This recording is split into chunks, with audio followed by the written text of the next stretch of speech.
I did this for a specific reason. I'm not really gonna change anything. So just like mind your own beeswax.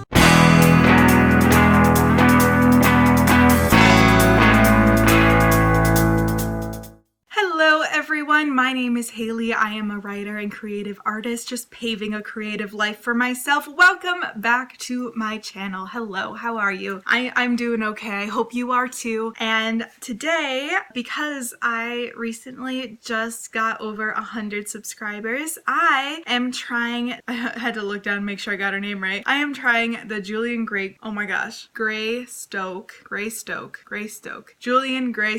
Salty Writer tag for you guys. So I saw this come up. I think it was posted October 1st of this month, and so I've been kind of dilly-daddling, thinking I was gonna do it, and I finally decided, you know what, I'm just gonna record it. I'm not even gonna prepare these questions or do anything with it. I'm just gonna go for it because why the heck not? I feel inspired. Let's go. I feel salty too, so you know, it's a perfect time for that, and I think it'll also help you guys get to know me a little bit more and hopefully convince some of you who have not subscribed to my channel yet to subscribe. So let's get started. All right, question 1. What is your least favorite well-intentioned comment you've received from people or you hear from people? I think one of my least favorite is if I say that I'm a writer and they say, have I heard about you or have I read anything from you? Where would have seen your work? And to which I have to reply, well,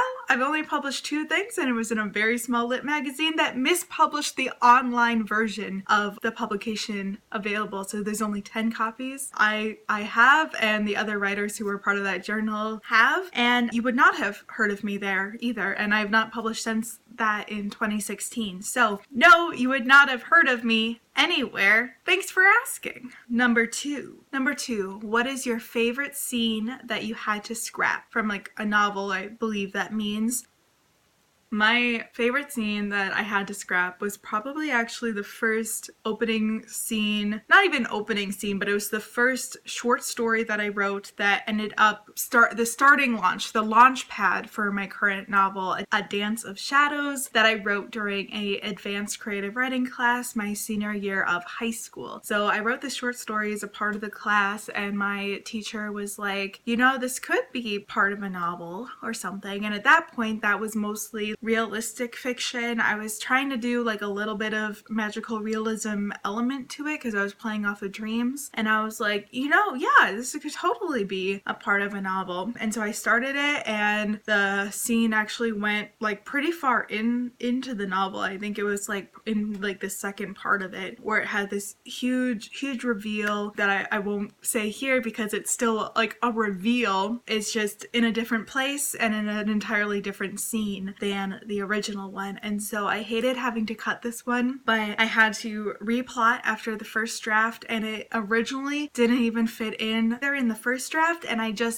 knew it, but I didn't want to delete it. And so when I was revamping my revision plans for this book, I was like, you know, I have to replot so much of this. I know this scene does not work. I also wrote it when I was 17, 18, but that short story actually was one of the published stories that I did in the quill that I just talked about with the small lit thing. And that was the story that they did publish online as well. They just published it twice instead of the other story that I had published in the paperback version. So yeah, I'd say that was my favorite scene that I had to scrap. It was like a hospital scene with one of my characters in a coma, but really she was transported to this other world dimension that she was kind of trapped in. So that part still happens in the book. She just doesn't have the hospital scene with the coma. Number 3, what is a bad writer habit you haven't been able to break? I think one of the worst bad writer habits, for the longest time, it was adverbs. I kept wanting to keep adverbs in, and now I barely have them, as I use an adverb to describe me taking out adverbs in my writing. So I feel like I've gotten a lot better at it, especially after college and all of those times where I had to take them out because my professor hated it.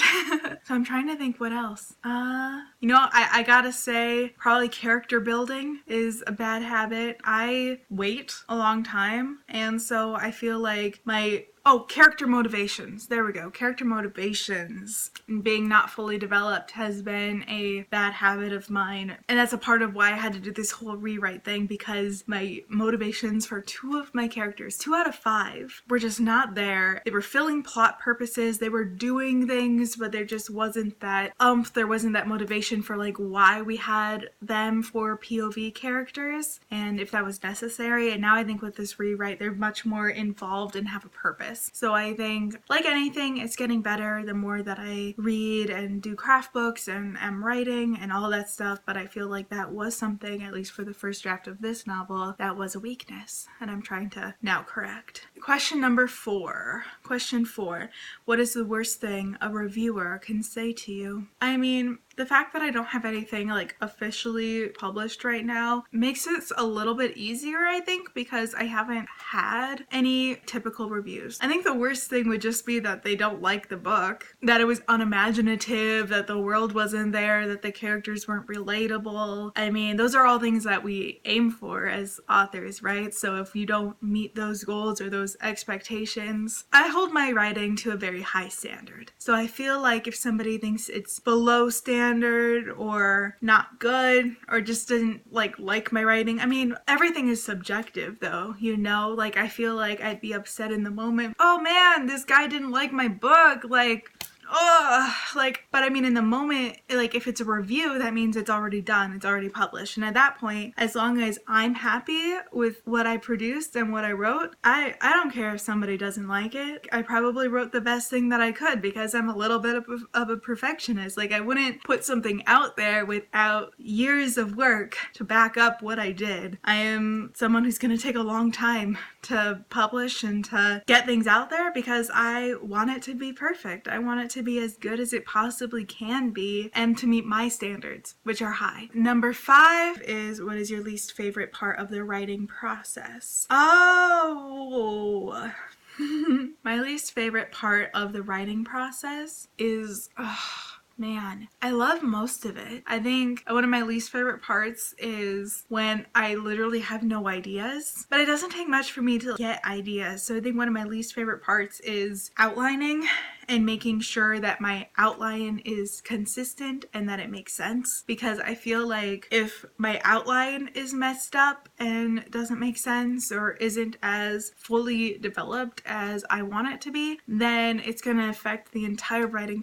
process after that, and it's going to be really complicated and hard to do, and I don't like that. I don't like that complication. I've already made things way harder than it has to be in my writing. That's just my style of writing, I guess, is complicated. So I feel like outlining is probably the hardest part, but I love it at the same time. Like, I hate it. It's like my least favorite, but I still love it because then I'm creating something new. So, and the same thing for the actual writing. I can hate it sometimes because I feel like it might not be as good as some of my other stuff. And then editing just takes forever. So it's just like, ugh. But I love every single part of it because I love being a writer. So I feel like that's a hard question to answer, but probably my least favorite. Question number 6 is, if I'm traditionally published, how many rejections have I received? And I have yet to send out any queries, so as of right now I have 0 rejections, so that feels pretty good. You know, I haven't been rejected yet. I have been rejected a few times for short stories and stuff that I have sent out, but I mean, the stuff that I send out, I might send out to like 1 or 2 places here and there, so it's nothing huge, and I'm usually still in the process of revising it. I'm just using it as a motivation tool, like, oh, I'm gonna send this out and just see what happens because I feel good about it, and then it's rejected, and then I'm like, well, I was gonna revise it anyways and it wasn't as good as I thought in the moment, so there's a reason it was rejected. But for a book, 0. Okay, I'm done. Question 7 is if there's a scene that I hated writing, and I think there's been quite a few that I've hated writing in the moment, and it's mostly scenes that are just like in the middle of a book. I know that I need it for the plot so the next big thing can happen that I'm more excited to write, but I am a chronological writer. I cannot really jump around very much. Like, if my outline has it jumping around, I will follow that outline still chronologically as time jumps around. I will not write out of order. I think that is, my books are already complicated, and if I try to right out of order. It's just gonna make everything more complicated, and I don't think my mind could handle that. I think I would fail as a writer if that was the case, and that would not be good. Not be good at all. I deserve some coffee. Oh my gosh. Oh man. So question 8. What is your biggest writing weakness? I think in terms of first drafts, my biggest weakness is deciding on place and setting. I think I have a hard time wanting to narrow down. I want to leave options open so I don't go into like specific details. I think same thing with the description. I think a lot of my editing is going back and adding more description, though I think I am getting better at that. I think I am getting better like in the first draft, going through adding description, and same with like internal character motivation, character dialogue. I used to not have as much character motivation, and it led to people not being able to relate as much to my characters, and so I'm getting better in terms of first draft, being able to add that stuff in as I'm going so that there's less work for me when I am revising down the line. So that's been really nice. Question 9 is share a frustrating critique moment. I think one of my most frustrating critiques moments is not necessarily when I'm getting critiqued, but when other people feel the need to defend their work and not take my critique. Because I spend a long time like thinking of ways that a piece of writing can be improved. And when I spend so much time on a piece and the person's like, it's perfect the way it is. I did this for a specific reason. I'm not really gonna change anything. So just like mind your own beeswax. Then I'm like, no.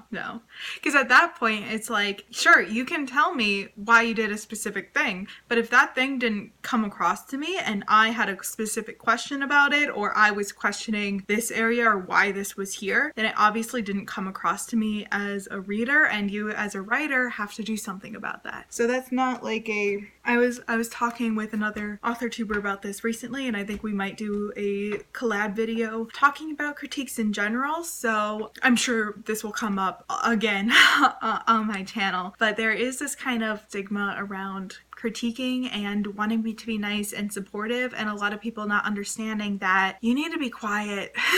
Like as an author, like I know your ego hurts. My ego hurts sometimes if somebody doesn't like anything or doesn't like a specific word, or something that happens in the book isn't clear to them and they didn't understand like what the frick happened, and then I'm like, oh shoot, like this is what I intended, but obviously it didn't come across to them, so I write a note. I don't defend my work. I don't say anything about it. I just write a note to myself to look at it later and make sure that what I want is coming across, because it did not come across to that person. So my most frustrating critique moments are always when somebody tries to defend their work and doesn't take my critique at face value, because I'm nice. I'm a nice person. I feel like I'm not gonna say it's bad writing. Every piece of writing has a level of potential and need of improvement, right? My writing as well. None of my writing is perfect right now. I am constantly working on improving my writing and getting better, and that's the whole part of this being a craft. So if somebody is taking a critique and they're not reciprocating that in the same level, I mean, I feel like you're wasting my time, you know? Like, why did you want me to critique your work if you weren't gonna take any of my critiques and say that it's perfect the way it is and you're not gonna change anything? So there have been several times throughout my writing life, throughout like classes and groups and all of that, where there's at least one person who does that. It does not feel great as a critiquer to be undervalued in my opinion as a writer. So I think that is my most frustrating moments. Question 10, the last question on this list. What is something that can ruin a writing moment?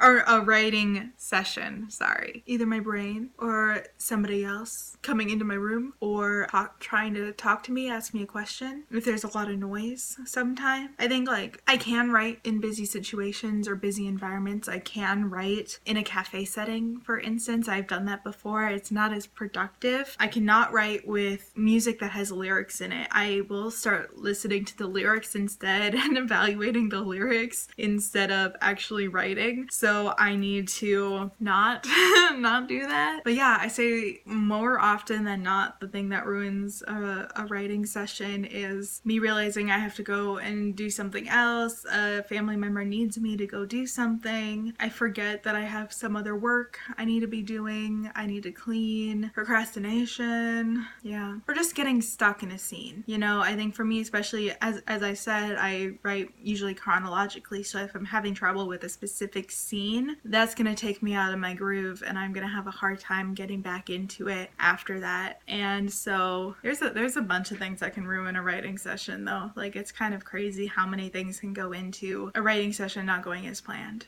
I think also for me too, it's over expectations, like having higher expectations of like maybe like my word count goals for the day or something. Like if I say like, oh, I'm gonna get 3,000 words today and I only get like maybe 1,500, and then I'm upset for the rest of the day. Right, yeah. Or just like other things. Not planning my time accordingly for sessions will also ruin my writing sessions. So alright guys, so I hope you enjoyed that. It was the Salty Writer tag by Julian Greystoke. Go check her out. Thank you, Julian, for creating this tag. It was really fun to do, and I hope you guys enjoyed it. Thanks again for subscribing to my channel. I am just so inflated that I have over 100 people watching now, so it's crazy. Make sure to subscribe if you liked what you saw here. Give it a big old thumbs up and hit that notification bell so you don't miss another video from me. And I will see you guys all next time with another video.